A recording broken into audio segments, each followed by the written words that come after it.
It back here, please. It's recipe cards and a book list and bookmarks. Take it all. Take whatever. Bring it for friends. So when the time comes, please help yourself. And it looks like we're live. Welcome to another author event at the Poison Pen Bookstore. I'm John Charles, and we are delighted at the Poison Pen to welcome back three of our favorite authors, Ellen Byron, Karen Schaler, and Jaqueline Snowe. Hey, thank you. Each of the authors are here today to talk about their new holiday-themed book. But before we begin, I always like to dig back into the authors' lives because they were someone before they became a published author, even though we don't like to think that. But they've actually all had some interesting careers. So I'm going to ask each of them to tell you a little bit about themselves before they became published. And we'll start with you, Ellen. Okay.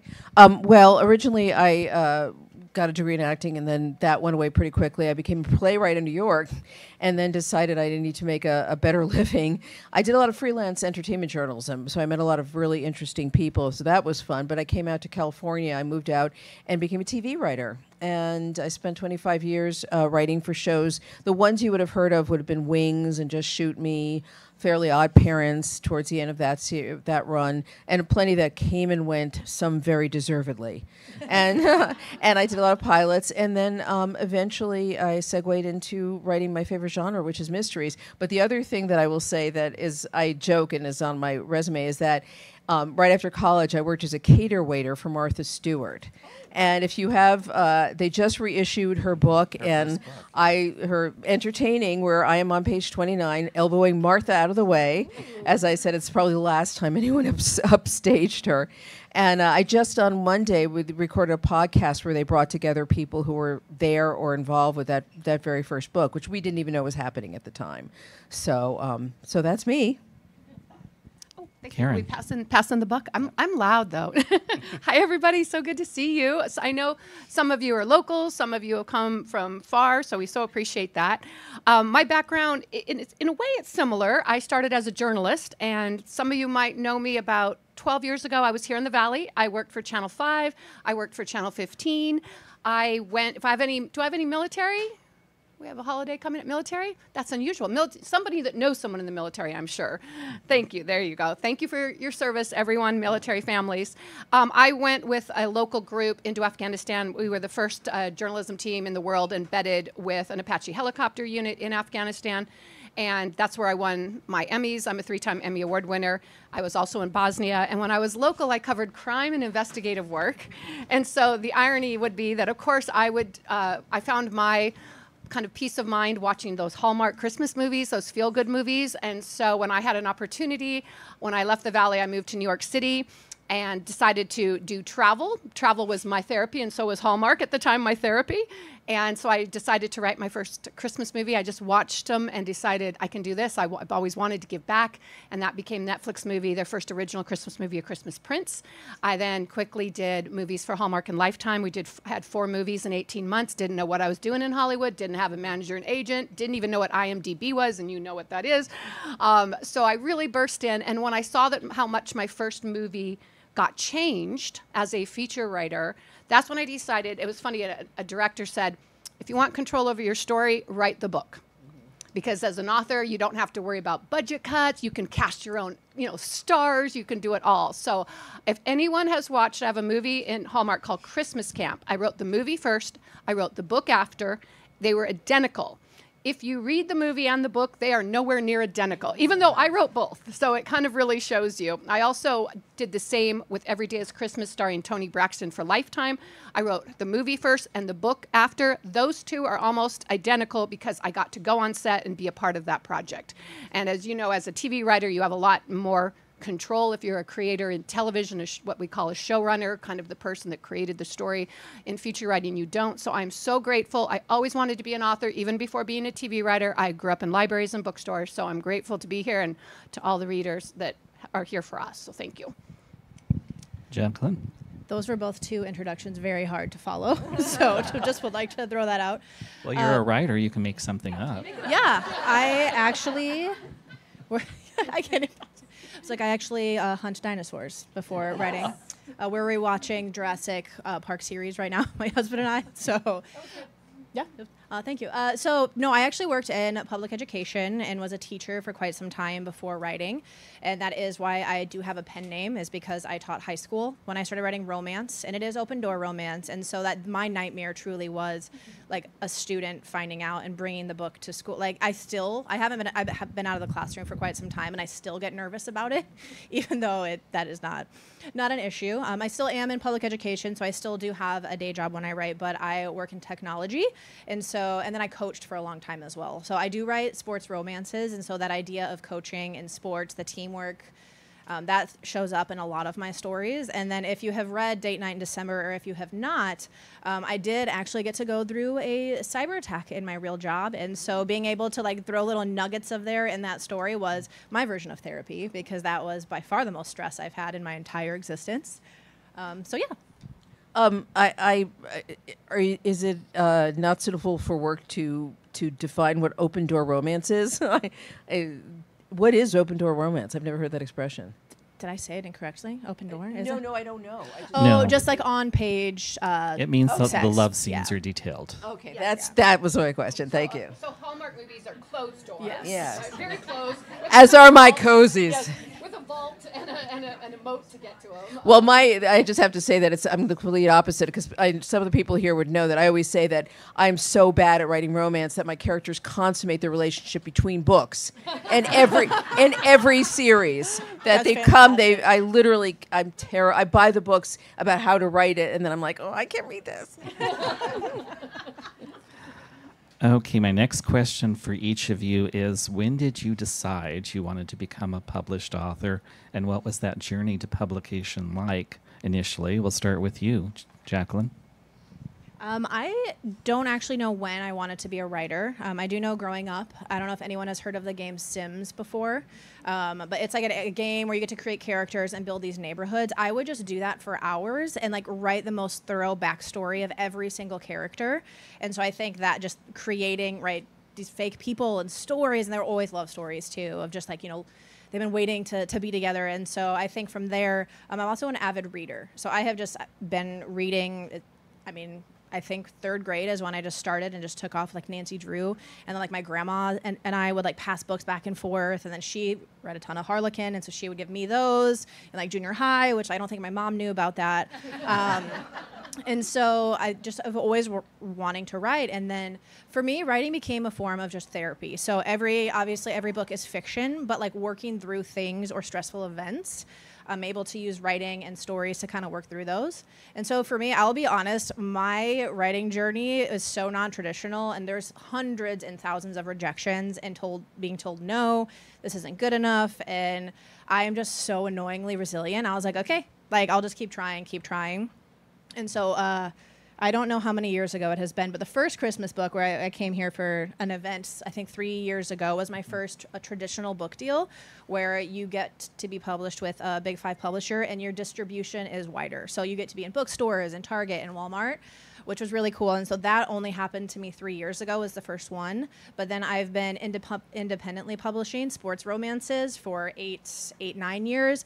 And if you know anything about book talk and hockey talk, so hockey romances are huge, had a huge moment. I was writing those before that blew up, which was very convenient for me. So I had a great, that was fantastic, because I was already writing sports romances. And so I'm very lucky that I get to continue to write my sports romances, the series I've started, 5 years ago, where that's fun for me. And then I also get to do this traditional publishing.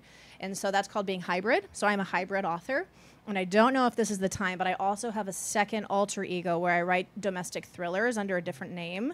And so I'm going to leave you with that and maybe talk about that later. Karen? I love that. 3 names. Just being clear. Okay, we don't know who she really is next to us. She's like, I don't either. Actually, our families could have been friends. My mom read those Harlequin romance books, and I could read the ones that had they were different colors, but the white ones, apparently they had a little more in it, and so she would hide those from me. I'm dating myself terribly, but as I was sharing, my grandma, when she was in her late 90s, was volunteering at a library, binding books. My mom reads. Every single person in my family reads. So I joked that I'm an only child. only grandchild, to get attention that I would need to write a book. That, literally. I started writing. I just went home a week ago to Washington State where my mom is, and I found like my first like Dear Diary. And it's like has a little lock on it, again, dating myself. And there's got to be a way to do a story somehow with this, almost like the 13 going on 30, but something. I'm just seeing something reading these. And I always thought I wasn't into boys. I didn't really have my first boyfriend, you know, until it wasn't like I thought. But apparently I did. I talked about this little boy and, you know, and I was talking about what he was wearing and I was telling these stories. So I showed my mom and we had such a laugh over it. And she goes, you were telling romance kind of in your head, meaning he would pick me for the softball team type of thing. You know what I mean? Like my version of romance. I was also an athlete, a gymnast, too much information. But so I think I always wanted to be an author. And to be honest, the reason I didn't go that route, because when I was in junior high, we were writing creative fiction. And I got an A for the story and a C- for grammar and the commas and all of that. And I was so indignant that I worked so hard on the story and what were some silly little commas. We all know they're important now. But I couldn't believe that my grade, I was one of those type A people, would be so low. And no matter how hard I tried, you can see I don't talk in commas, I don't pause, I don't put them in my writing. So I kept getting these low grades. And so I'm like, I am not going to be a writer. This isn't fun. I just totally took the joy out of it. But I said, guess what I can do, you guys? I can talk. So I went into broadcasting, and my goal was that I would see the world, because I came from pretty modest means. I would see the world, travel, and then I'd have stories to tell. And I even put an age on it. When I hit 40, then I'm going to do a novel. You know, I'm going to have a story to tell and have computers that will fix my spelling. But that was like always in my head. And then fast forward, I went into journalism. I loved it. That was my whole career. I was also worked at CNN. I was a White House correspondent. So it's a pretty all-encompassing career. And when I left, I started my travel show, and I'm in New York. I'm traveling to 68 countries. I'm doing that. I don't have any time, certainly not to write. But as I was sharing, I had a minor surgery. I couldn't travel for 2 weeks, and that's when I said, I'm going to write a movie. I was watching the Hallmark movies. It was Christmas. And then because I saw how much they changed, and I fell in love with my first story like we all do, I decided to write the book. And I'll never forget my grandpa. I love it so much. He reads as well. And even though I'd been a journalist, I had won Emmys, I, had traveled the world telling my stories. Thousands of stories I've told because I have daily deadlines. When he saw my first book, he said, now you're a real writer. And I know he meant that with love, and he was so proud of it.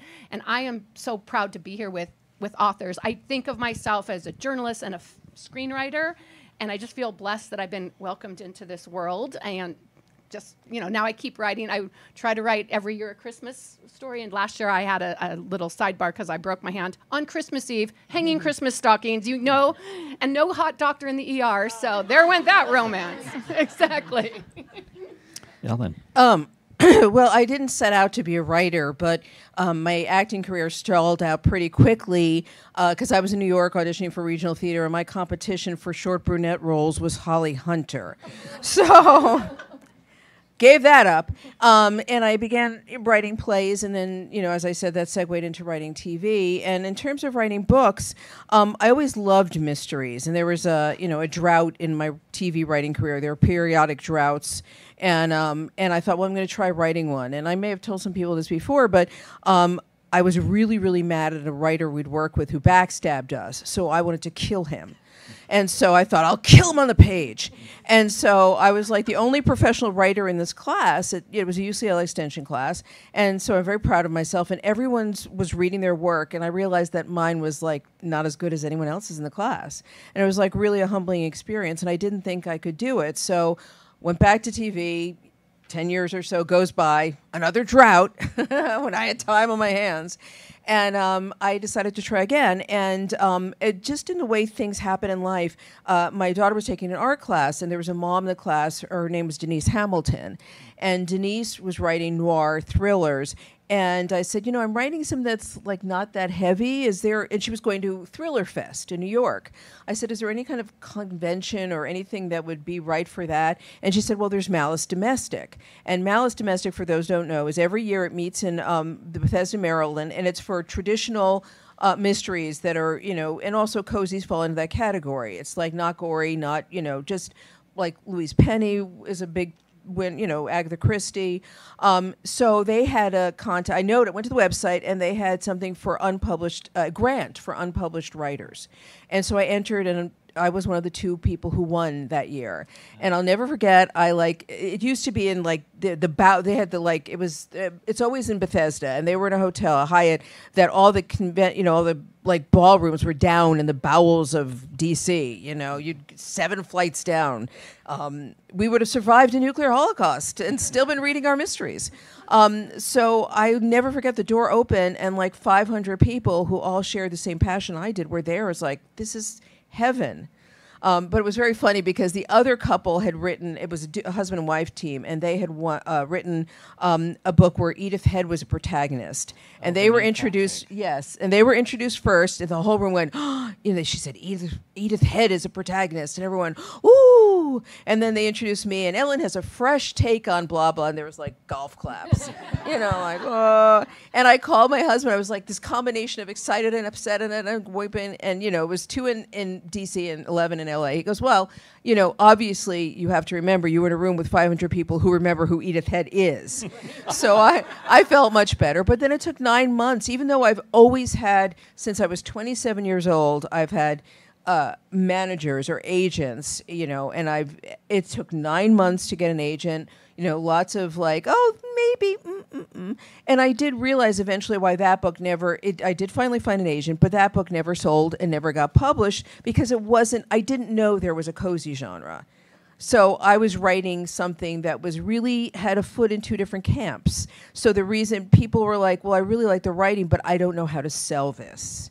So a guy finally said, I'll take you on, and he's still my agent. And while he sent it out, I wrote my second book, and that became Plantation Shutters, the first book in my Cajun Country Mystery series, which won a couple of Agatha Awards and Lefties and went through 7 books. And it's funny because I once read Louise Penny's advice, and her advice is like, while something is on submission, just start writing the next thing.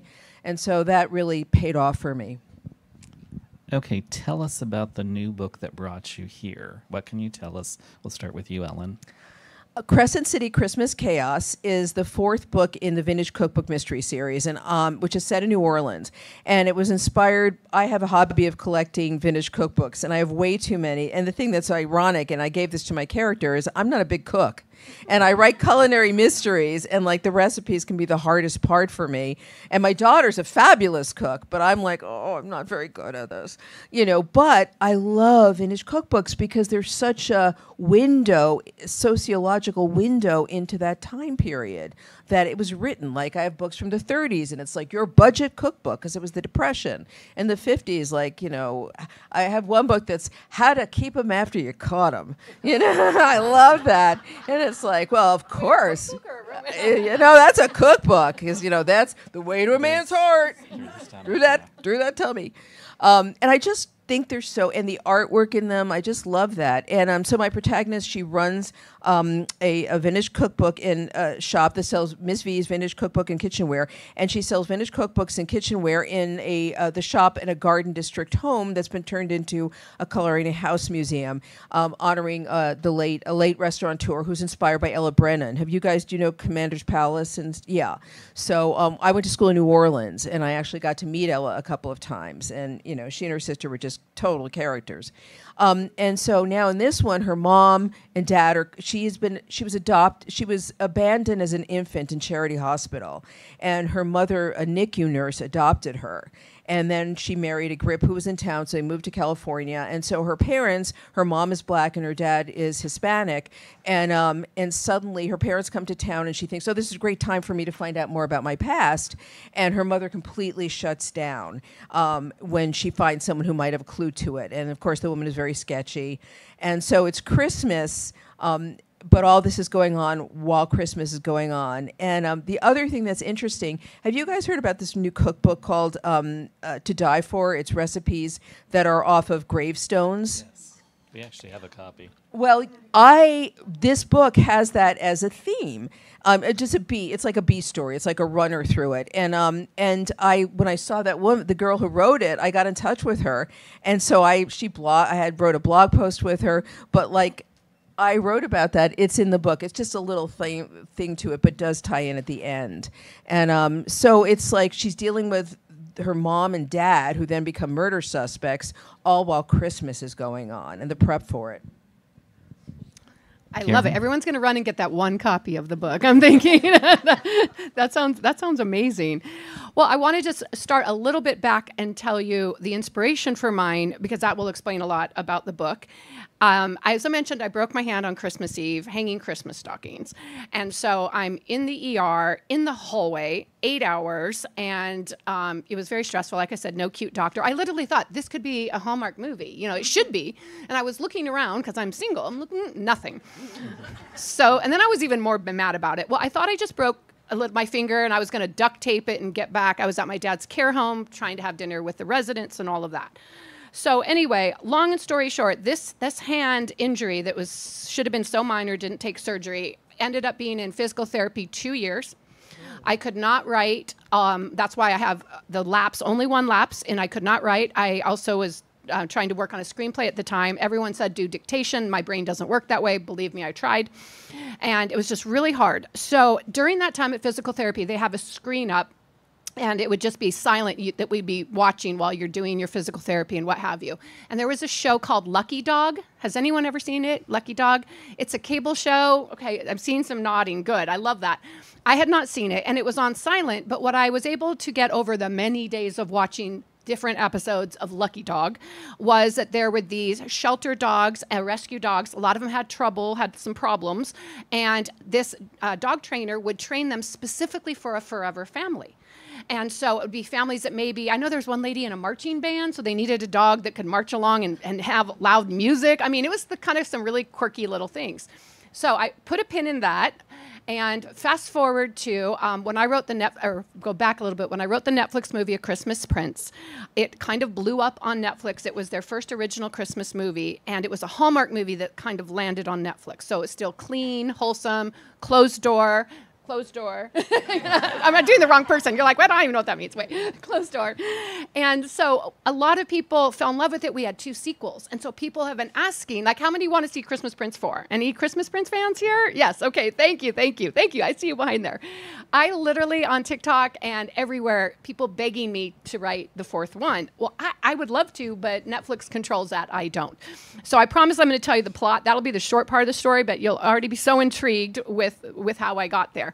So I finally had a meeting. I never allowed to say with who, but let's just say it was a big network that could buy movies. So I have a meeting with my producer. We're all on Zoom, and we're supposed to be pitching for the first time a not Christmas story. So I have 2 summer rom-coms, kind of like Anyone But You, that type of a vibe.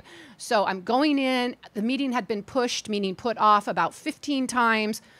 Finally, we're in. I got this big executive who's a huge fan, it turns out, of A Christmas Prince.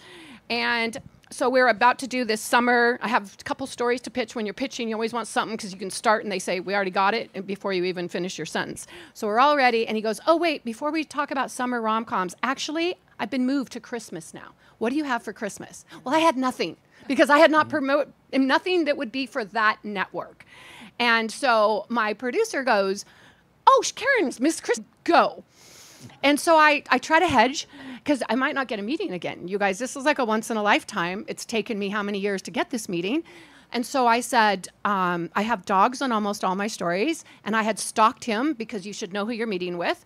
And I noticed there was a dog, and he had done 4 dog movies. So either he loves them or he just was stuck on dog movies. So it was 50-50. So I said, well, I know I love this movie you've done, the dogs. He goes, I love dogs. And he leans forward and sparkles because the rest of the time he's an executive sitting like this. He goes, I love dogs. And because I'm a fast talker, and thank God for my creative and maybe being on my feet as a live news reporter for more than 10 years where you got to think fast. And he said, I did have one thing. I go, is there anything you're looking for? And they say, we know when we know. They never know. He goes, but I loved your royal story if you have anything royal.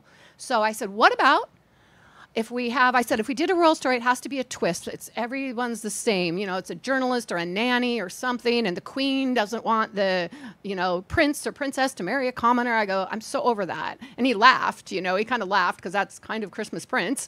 But, you know, then he said, I said, so what about this? What if we have a princess and she's really uptight? She's serious, so she's more I'm not pitching this all well. I did it better then, but I'm saying, what if there is a princess and her mom, it's just her and her mom, her dad has recently passed, and the mom is more like Princess Margaret. She's quirky, fun, and the daughter has to be more like the parent. You know, kind of, and I say it gives Princess Diaries, Gilmore Girls vibes. That's the short pitch of it. And so I said, and in this case, the daughter's planning her engagement to the Duke, this big party. She wants to marry the Duke. It's her duty. She's all in. And the queen isn't so sure, not sure her daughter loves the Duke and isn't really thrilled about it. But in the meanwhile, the queen brings home a rescue dog, Stormy. He's a border collie. He starts, this is the first 2 pages. He starts tearing up everything. The princess like, we've never had a dog. Dad would have never allowed a dog. The dog can't stay. And that's when the queen says, oh, don't worry, I've hired this amazing trainer. He's going to train the dog, and it's going to be perfect. He's going to puppy boot camp. He'll be amazing. So the queen takes off to Paris for a quick weekend. The trainer was supposed to come get the dog. He was late. The princess and the trainer, there's a meet cute, which is when the couples meet. That is a mix up. It's very fun. And when they finally get together, they're arguing about the way she's treating the dog. And while they're arguing, she's like, just take the dog away. And they turn and he's gone. So the dog has disappeared. So the queen's beloved new pet has disappeared, and the dog trainer doesn't want to be known as the American that was brought over to train the queen's dog and has lost it, and the daughter knows her mom will kill her because she even said, I don't want the dog. Now she feels like this isn't good. So they have to work together to find the dog before the queen gets home for this big Christmas ball. It's funny, it's quirky. The opening scene that you'll read, it's no giveaway. I tried to think of Ocean's 11, a scene like a heist scene of people rappelling from the ceiling. It'll make sense when you see it. I tried to make it a lot different than your normal royal romance, and it has a twist in the end, so I have a little bit of a mystery. So I think I qualify. One thing I forgot to say is that at the end of my books in this series, there are always recipes that I've adapted. Yes, I do put on my cooking hat from my personal vintage cookbook collection. And some are so bad I say, don't make this. Oh, no. But it's worth having it in there for the sociological aspect. Wait, I have recipes in mind. Do make them. They're good. Jacqueline? So my story, Date Night in December, is the 3rd book in my Christmas trade contract that I had. And so I really wanted to kind of have fun and write what I wanted for this. And I've always wanted to write a marriage and trouble romance. And so with that is, yes, 2 people love each other, but like, is love always enough, right? We get the epilogues all the time, the happy ever after, but 10 years down the road, are couples still communicating the same way? Are they still happy? Are their goals the same? Are they changing? And so for Date Night in December, it starts off, and I will tell you, originally when I wrote the story, I had 4 chapters of just like devastation. And my editor was like, hey, so like this is a Christmas book. So like we need more, like I need you to cut these 4. I still have them and I love them. Where he forgets their anniversary. It's like their 9th or 10th anniversary. He forgets because he's always working. And to her, she's like, that's it. Like, I've had enough of you always picking work. And so he comes home and like she got this beautiful gift for him and then leaves her wedding ring on it. And so that was how the story started originally. And then, but if you read the book, it does not start there. It starts where she ran home to her small town, which is just like a fictional small town in Illinois. It's beautiful. It's called Cherrywood. And she moves in with her parents for the month of December, where she's like, you know what, we're going to figure out what this divorce looks like. Like, I just want to stay with my parents. And his name is Connor, so he is a CEO, the workaholic, who just had too many slights and forgot too many date nights or dinners. He is like totally derailed from this, like had absolutely no idea. His thing was like, oh, I'll just make it up to her later, where it's like, how many of those make up to you laters can you have until it's too much? And so it starts off where she's moping. Like, I honestly kind of made the dialogue of like when I would like pout, like I have a little pout time to time, and my mom would just be like, stop, just like go clean. Like, here's a broom, like, come help. And so it kind of starts like that. And then he knocks on the door and rents the house next door to her parents for the entire month of December. And so that also was one of my most favorite chapters or scenes to write, as she opens the door. I mean, like, no makeup, crying, just like a hot mess. And he's like, I'm going to win you back. Like, I know you don't believe me, but like, I'm staying here this whole month. And so that's the premise, is he's like, okay, I'll sign your divorce papers on New Year's Eve if you date me for the whole month. And like, if I can prove... Yeah, so it was really fun and emotional. Like, this was a really emotional story because, again, two people can love each other, but when there's miscommunication, or if there's been enough of like, oh, I forgot this date, you just add those up. And so it was really exploring communication, where she needs to find her voice and then he needs to realize what's most important to him. And then it was really fun to base, honestly, like, my parents, they live here now, but like, they're definitely like traditional Midwestern parents. And so it was fun to kind of like take those elements of her name is Lainey. So her parents, like, they're watching Bears games. Like, the dad's like getting stuck. Like, I can cut down this tree. I promise I can. I'm like, no, you can't. Like, it's 10 feet tall. So which is kind of like my parents, but being able to work that. So I'm originally from the Midwest but have lived out here for 14 years now, but it's always like a tribute to the winters there. I mean, now if it's below 80, I'm cold. So it's like so embarrassing. I'm not proud of how fast I lost my roots, but it's kind of a love language or love letter to winter and Christmas. And then one of my favorite things about writing Christmas romances is just it's different, right? You have the forced proximity, there's spirit, there's something like magical in the air. When it comes to that time. So yeah, it's definitely one of my favorite stories I think I've written. I definitely cried writing it, which, like, I am not a crier. Like, I love people who just show emotion. I just don't. In Midwest, you just like rub dirt on it and you move on.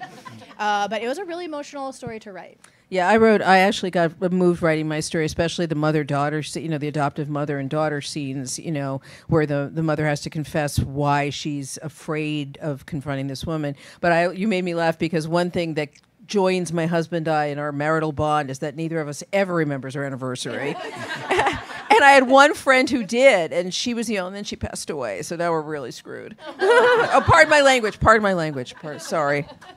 Before we go on, Jaqueline, do you want to clarify for the virtual audience that nothing in the book is based on your own marriage? Oh, my goodness. So I had an event here in February or March or so, and my mother-in-law was in the audience. And so I was talking about this book coming out.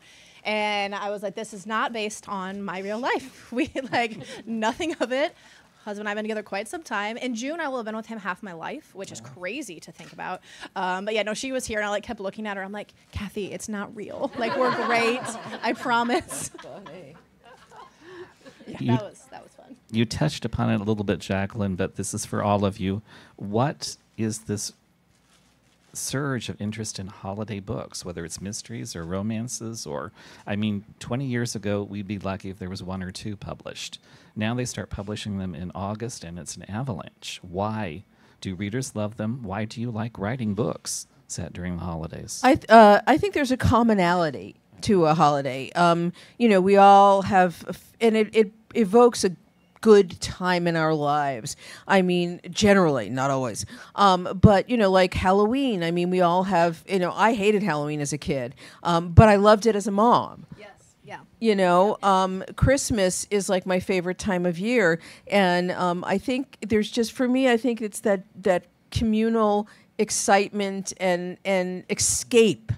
Holidays in general are an escape, and I actually am very proud. I call my books escapist, and I think that should be a compliment and not an insult. Yeah. I say you can start my book at LAX and finish it by the time you get to JFK. So if you're going that way, if you're going to Chicago, you might have to finish once you get there. So. I was just going to say, I think it's also really nostalgic. It's like, why do we watch the same Christmas movies every year, right? It brings that comfort, that escape. And I think just people want the world can be tough often. And so people want that like happy ending, that guaranteed experience, whether it's open door or closed door, especially when it's a Christmas story. Hence why my editor was like, cut the 4 chapters of sadness. Like, people want that expectation of like, I'm going to read this on a flight for a couple hours, and it's going to end in a happy way, and it's going to bring me joy. And I think the two ladies said it beautifully. So we talk about being escape. I was interviewed when I did my Hallmark movie Christmas camp, and then I did the books, and I turned into a real life Christmas camp that I'm still doing. I actually had one here. The Today Show came and did a TV segment, and they asked me that question, what is going on? Because they had seen this increase in Christmas movies and Christmas books. And I said, and they said, you have to write Christmas all the time. How is that? And he had this look on his face like this had to be the worst thing in the possible world. And you can watch it on my website. It's kind of funny because I said, well, you know, I love writing Christmas, and I pop my head up every once in a while, see what's going on in the world, and go, nope, and go right back down into the rabbit hole. And so I think that kind of summarizes what we were just talking about. But one thing that I like to always point out, too, I have a lot of people, and this is more Hollywood than I can speak to than the book world. But in Hollywood, the stories that came out that you love the best, you know, your favorite Christmas movies we could name, Christmas is a character. Christmas is a character. What happened in Hollywood was all of these producers, they're hungry, they're trying to make movies. They said, oh, you got a thriller? You got a regular rom-com? Let's just throw a Christmas tree in it and call it a Christmas story. Now, I know I've heard from people like yourselves that's happened a little bit in books. Let's just throw in something. I believe the stories that you resonate with, I resonate with. Christmas has to be a through line. It's the memories, it's the nostalgia, it's the traditions, and I want to have a happy ending. There are some, I love Netflix. You guys know me, I'm Netflix, Hallmark, Lifetime. I'm an equal opportunity. But when some things came on Netflix that were kind of dark and there was just a lot of sex and swearing and all of that, I'm not a prude. But for me, I'm like, leave Christmas alone. That's really not the time for that. That's my personal opinion. But I do believe the cozy Christmas is just a warm hug. And I also think there's an element of just relatability. Like there's this through line in my book that, you know, my protagonist, Ricki, is in a new relationship, and what do I get him for Christmas? You know, what's the perfect gift? And we've all had that. We've all experienced that. And, you know, it may also tie into the commercialism of the holidays in a weird way, that, you know, the publishers, because you start seeing Halloween stuff in August. And the minute, literally, at the dollar store in my neighborhood, you know, there was an overlap of Christmas in mid-October. There's an overlap of Christmas and Halloween, and I think maybe the publishers have also tapped into that, knowing that yes, it all ties into everything we've said. You all write about the holidays in your books. I'm interested on a personal level. How do you celebrate them? We'll start with you, Ellen. I celebrate Christmas. We decorate we do the outside, and we even put a deer on the roof in lights. And my husband said, I'm not so sure. This may be the year where I don't climb on the roof. And I'm like, honey, that's okay. It's not really, but it's okay. I told him it was okay. And then I decorate. Well, what happened when I was a kid, when I was like 13, my family was having financial problems. And my mom said, we're not going to do a tree this year. And I was like, we have to do a tree. And she said, well, I'm not going to do it. So I took it over. And so that really stayed, because it was that important to me to have that joy, you know, because I think the holidays are about joy. And so that has just stayed with me. I have a million ornaments from my past, too many, and I needlepoint ornaments. And so I decorate the whole house with them. And now I do, I have a kind of permanent Mardi Gras display, but I change it out to Christmas for the holidays, and it goes back to Mardi Gras. Because in New Orleans, they actually have T-shirts that say Happy Almost Mardi Gras. So it's a bigger holiday. And then I just, you know, my daughter now makes gumbo on Christmas, and this year we actually the pasta machine that we got when we got married that I've never used, and we got married in 1998. It was still in the garage. We took it out. It works fantastically because my mom passed away last year, and my brother was in town. We made homemade pasta, because that's what I grew up with. I grew up with Italian Christmases, and I can never have the ones I grew up with, but I can kind of play homage to them. Oh, that's beautiful.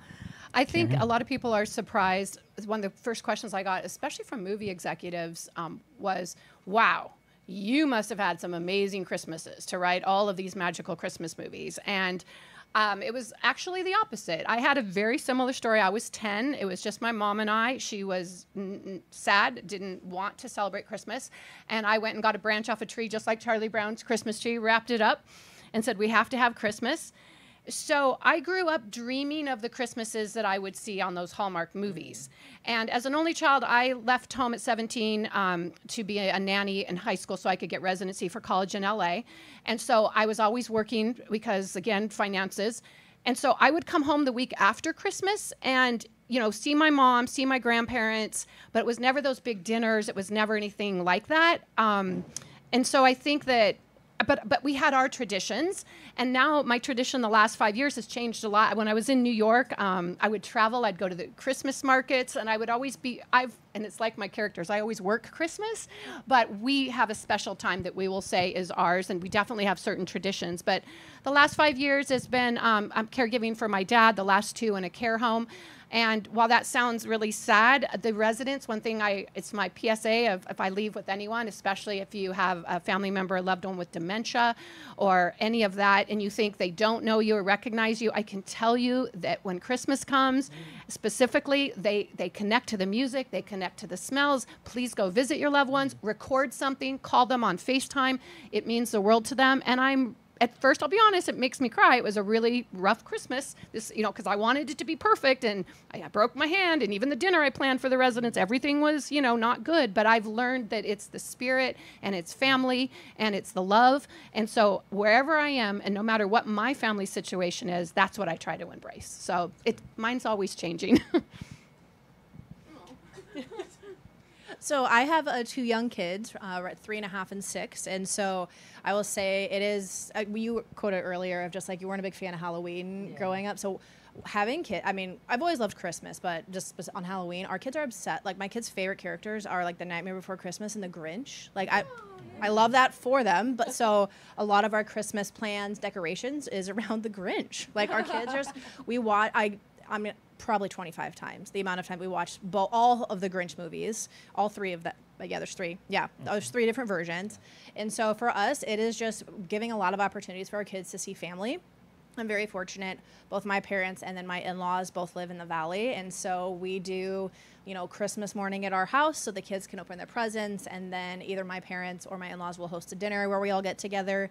And so it's been awesome so my husband and I moved out here by ourselves 14 years ago, and we needed to leave our home state. We just needed to have a little independence, and then everyone followed us, which is great. That's the story. Which is great. I mean, we're really grateful and thankful. At the time, we're like, okay, cool, but now we're like, we love it because every weekend we're doing something with my family or his or together. And so really at this point, it's just finding really cool things for our kids to do. This year, we're doing our first we're going to go up to Flagstaff to do the Polar Express thing. And so our kids are just counting down, and it's just seeing how excited they are to do this stuff with family. It's really cool. Before we turn it over to audience questions, I want to ask Jaqueline to say a little bit about her darker literary alter ego. Ooh, yeah, that was... So I do write thrillers under a separate name, and so my thriller name is L. Owens, which is fun. So Snowe rearranged is Owens. So both last names, the two pen names are connected, which I can't take credit for that, unfortunately, but I do think it's pretty cool. That goes to my husband, but I don't need to tell him he was right. I had to yesterday, so we're good for the week. I'll wait. And so he's not here. We're good. And so my debut domestic thriller came out in February from Amazon, Thomas & Mercer, and it is called Tell Me You Trust Me. The premise of that is her husband leaves for work one day and is like, hey, you trust me, right? And she's like, yeah, what kind of question is this? They have an 18-month-old, and then he doesn't come home from work, and her family is surrounding her, just being so supportive, we're going to find him, we're going to figure out what's happening. There's no trace of him anywhere, but her and her husband have a shared playlist on Spotify. And if you've ever used Spotify, it's a streaming service, but you can see the last song someone listened to. And so that is where she is tracking what happened. So he's changing song titles, and then that is how she has to piece together what happened. And so in February, and just how I was mentioning earlier about just residency, so I thought that did exceptionally well for a debut, and then was told, hey, actually, it didn't do well enough. We're going to retire Elle. We're just going to kind of let her, just sit for a little bit. But then timing and luck and just refusing to give up. Wrote a different story, got another deal with Amazon. I have 2 more thrillers coming out, so one will be next fall. And so It's really dark. And I also love, I don't know if this is like real science, so just bear with me, but like the right and left brain, like I love the romance. I love the formula of it, the happy ending, but I also really like the other dark side because I don't plot my romances. I'm what you consider a pantser. Like I know the characters and I fly by the seat of my pants depending on my mood that day. If I'm listening to upbeat music, it's going to be a fun chapter, a lot of banter, and then I know it's going to end a certain way. But with thrillers, there's more of a science to it. Like I have to plot. I know who the bad guy is or bad lady is from the first chapter. And so it's been really fun to flex both sides. And whenever I need a break, because we were talking about Christmas being a character, and it 100% is, and don't be mad at me, but like I'm going to take a little break from Christmas being a character just because you're aware of it in every single chapter. And like the second I'd be like, can they just like go off and do something? No, bring it back in. Like there has to be a tree or mentioning of Christmas. So it is nice to taking a break from that. But so yeah. Oh, I left out that in my book. My books are always humorous. I just keep them light, and there's a really annoying carolers in my book. Really annoying. Well, I wanted to just share one thing. When you were talking about taking a break because Christmas has to be in every scene, when we first started doing both Hallmark and Lifetime, literally every scene, even a bathroom or a kitchen will be decorated for Christmas. I want y'all to watch your Hallmark movies now. There will not be, no matter where you go. So you're right. Yeah, that's right. Okay, why don't we go ahead and turn it open to the audience for any questions they might have. Any questions for the authors? They will call on you if you don't. Don't be shy, you guys. Come on now. Yep.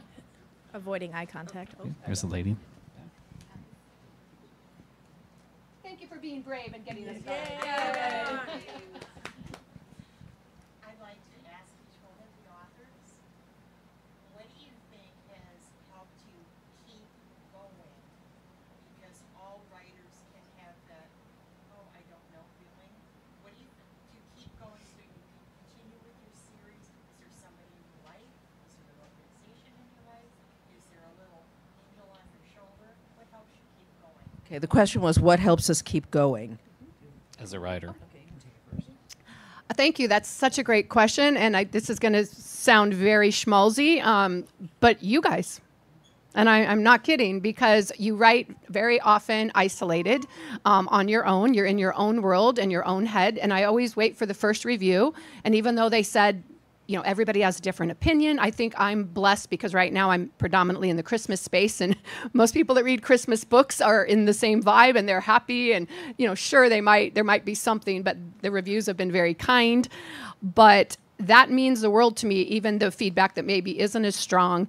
And I think you probably saw a through line that we're all, when the door closes, we'll jump through a window, you know, in our careers. I think that's the most important. We get told no.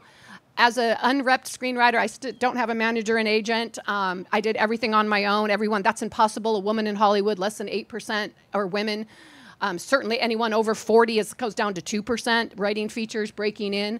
I just think that I mean, speaking for myself, I love stories so much. I don't know how not to tell a story. I think it's inner angels of people I've had that have believed in me and just telling me to keep going. I say those are the people and the voices I listen to, and I don't listen to the rest. So, but it really does mean you guys coming, showing up, leaving reviews.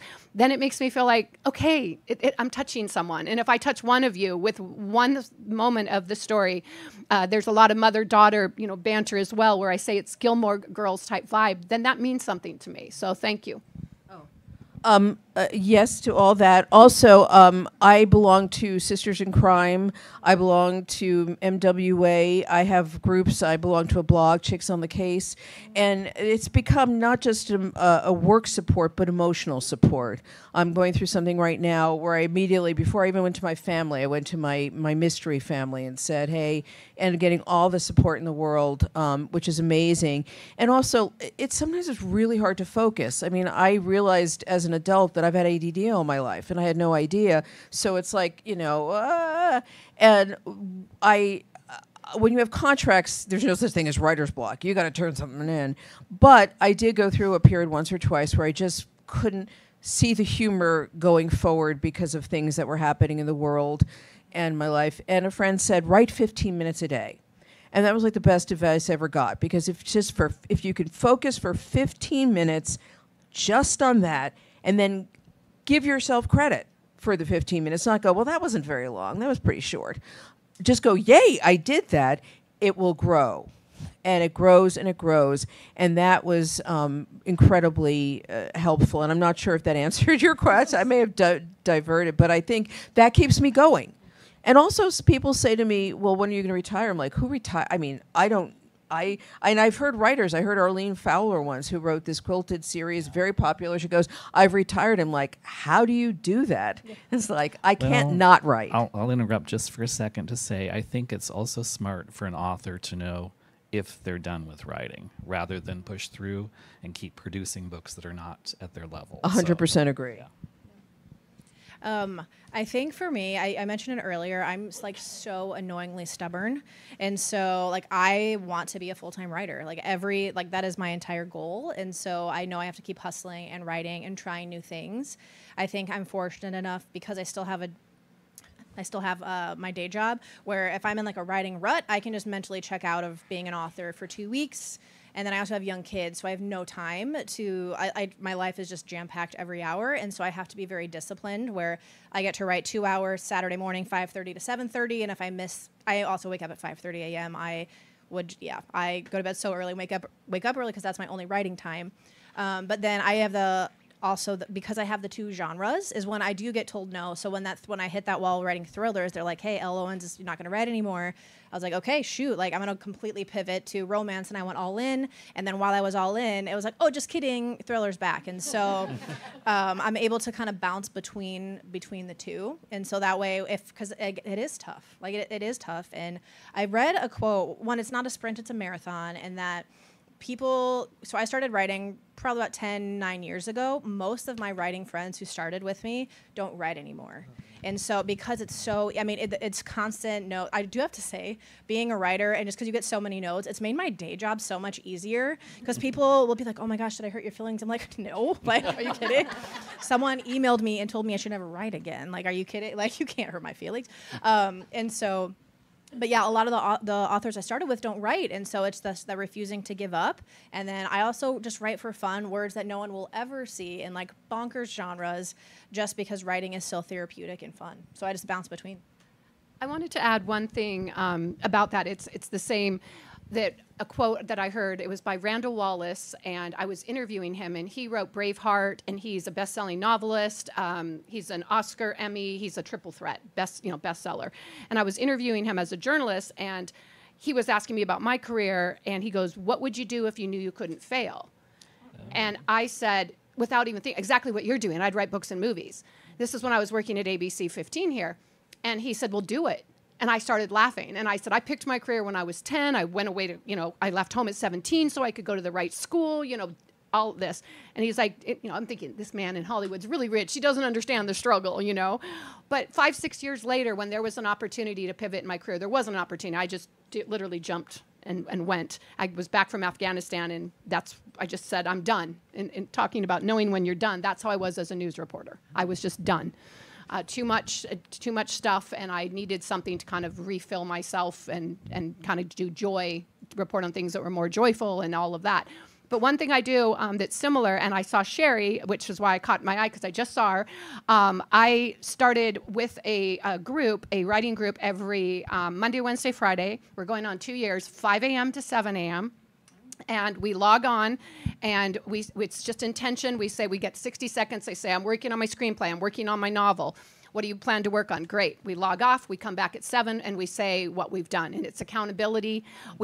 And Sherry, I just kind of we have not met, but she's in the group, and we found out that, we both lived in the same place. And we came by a very strange way of Hollywood in different ways. And so good to see you. Don't mean to put you on the spot, but I saw her and wanted to share that that's a process, because right before the world gets in the way, and the other tip Randall gave me, Randall Wallace, was his process is very similar to mine.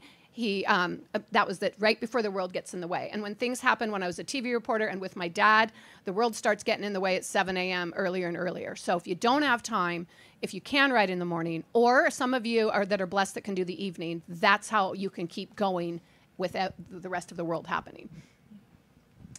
Any other questions? Lady towards the back. I was wondering, so you said that Christmas gives you a pretty easy setting as far as you have to have it. So when you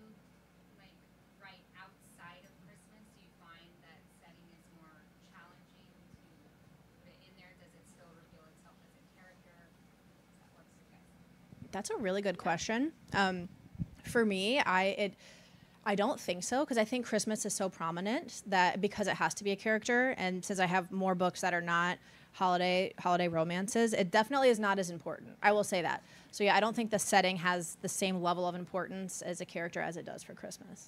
For me, 100% everything has the same level of importance because it all builds into the story. This is my 18th book that came out and that I've written in like the last 9 years, and it's my third Christmas book.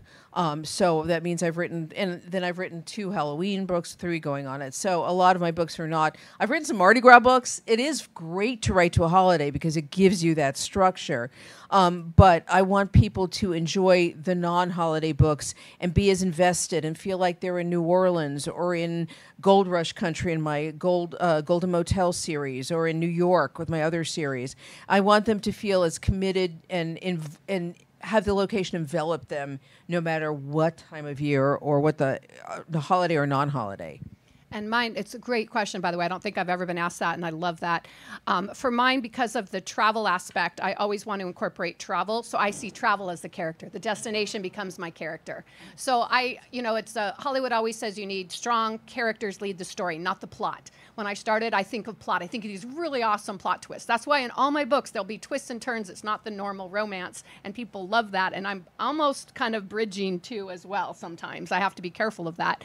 But for me, I make the destination becomes a character, and I think, very similar. That's just, it's not harder. It's actually kind of fun. To be honest, writing Christmas is the hardest thing. There are 400 Christmas, books. It's like in the last 2 years, and in movies, trying to find a fresh plot, so you guys all love it. Even though we watch the same thing over and over and there's comfort, we still want to elevate and be fresh and be current. So to be honest, as there's a formula, but to stay fresh, would you agree? Yeah. It can be challenging. I think we had one more question, and then we'll wrap it.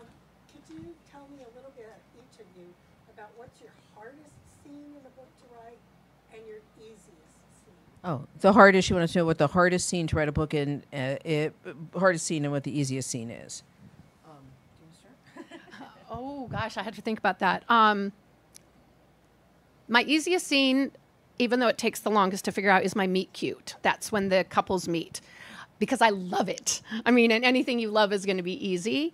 My hardest scene, I'm going to take a little bit of a cheat, is what we say in Hollywood, the middle act. I am very similar to Jaqueline. I know I do not outline.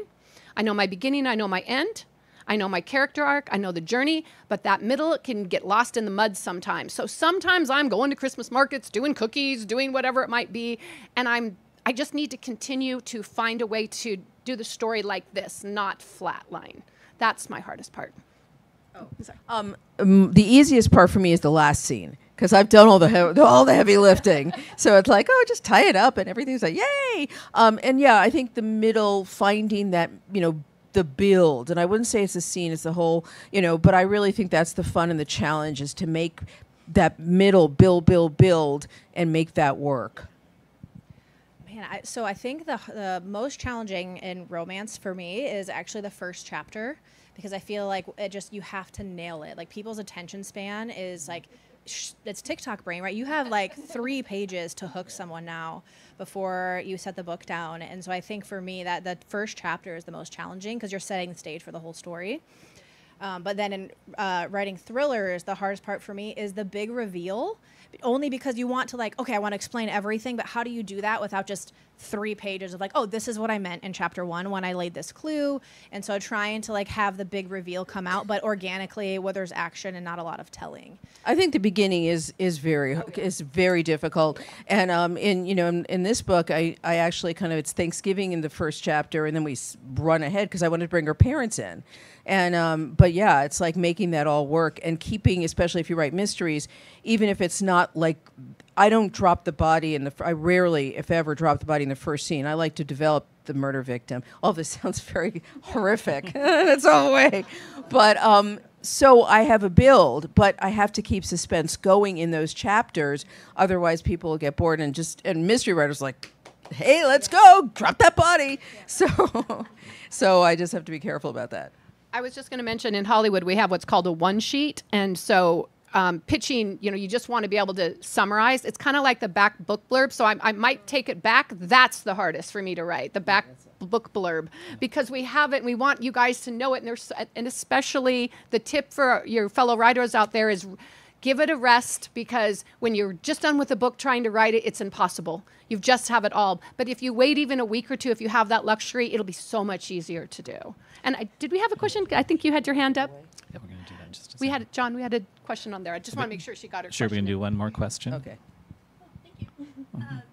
It's similar to the first question, but more on the business side of things. Not how do you continue that persistence in writing, but when you have a story to tell, and you're trying to get an agent, you're trying to independent publish, you're trying to pursue all that on the business side. How do you stay persistent in finding that? Because as an author, the storytelling part is probably more natural to you and more of the desire that you want to continue to pursue. But when now you're met with business, How do you balance the business aspect with the writing aspect is the question. how did you get your book published? How did you maintain that persistence? It's hard. Through Query Tracker, that's how I found my agent, and I'd never used that before, and it really helped.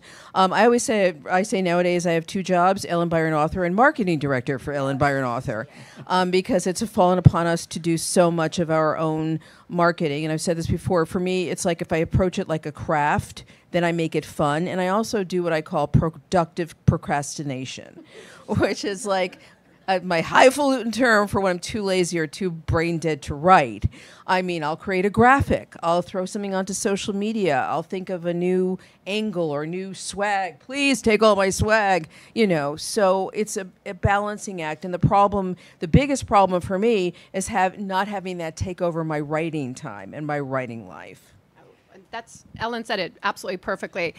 And I also want to say the marketing part of it, you have to enjoy it. If you're an author and you're like, I don't want to market, it doesn't mean you can't be an author. However, you're going to have to find somebody that has your voice, because it's so important. I'm curious, how many, because I put this out on TikTok that I was going to be here and invited people to come. Did anyone see it on TikTok? Okay, see, this is the people. Thank you so much. I put it on Facebook. Anyone see it? Right, okay, there we got Facebook people too. But look, that's social media, right? That's our connection. And I started TikTok when it was during the Writers Guild in Hollywood, and I couldn't be the picket line because I had to stay here with my dad. And they said, well, you're good on social, just answer questions. And so if you see me, it's usually pretty frightening. And I'm walking, answering questions or saying, hey guys, I'm going to be at the Poison Pen. Come see me. Come support independent bookstores and these amazing authors with me. So I think that's so important. But I want to be really granular quickly because our time to be conscious of it. So for me, I wrote because I wrote the movie first, I said, I want to turn this into a book. So it's a little bit different. But what I did is I had the synopsis, that one page. And then I found, I have a book called Travel Therapy. It's nonfiction. And so I asked if that agent could send it out. And she laughed at me. And she was, so she said, look, there's only 5 of them. We'll go out on submission. I have nothing written. I just said I'm a Hallmark writer. I have this, I have that. And they all went in. And then at that point, when they asked for the book and found out I hadn't written it yet, and they needed it in 4 months, half of them left. But HarperCollins stayed in and said, my agent that time said, can you do 3 chapters over the weekend? And I did. And so for me, it was that perseverance. But I had Harper before the pandemic, and then when everything was changing, I was switching to Grand Central, and because of all the pandemic, I went out on my own and started my own publishing company, and it is hard. I cannot tell you. So I used my savings, and I went backwards, because by the time you buy covers and editors and all this stuff that I didn't even know about with self-publishing, I had no idea. It was so expensive, but I had a passion to do it. And I just felt, and to this day, I give back. I know I found some lovely people on TikTok and talking about little free libraries and others, and they're here. I'm meeting them today, and I'm going to donate books to them. And people go, well, if you're with Harper, they're going to send them a bunch of books. But when you're on your own, it's you. So I continue to use my savings to supplement my income. So thank you for those of you that buy. And I try to give back as much as I can and ask.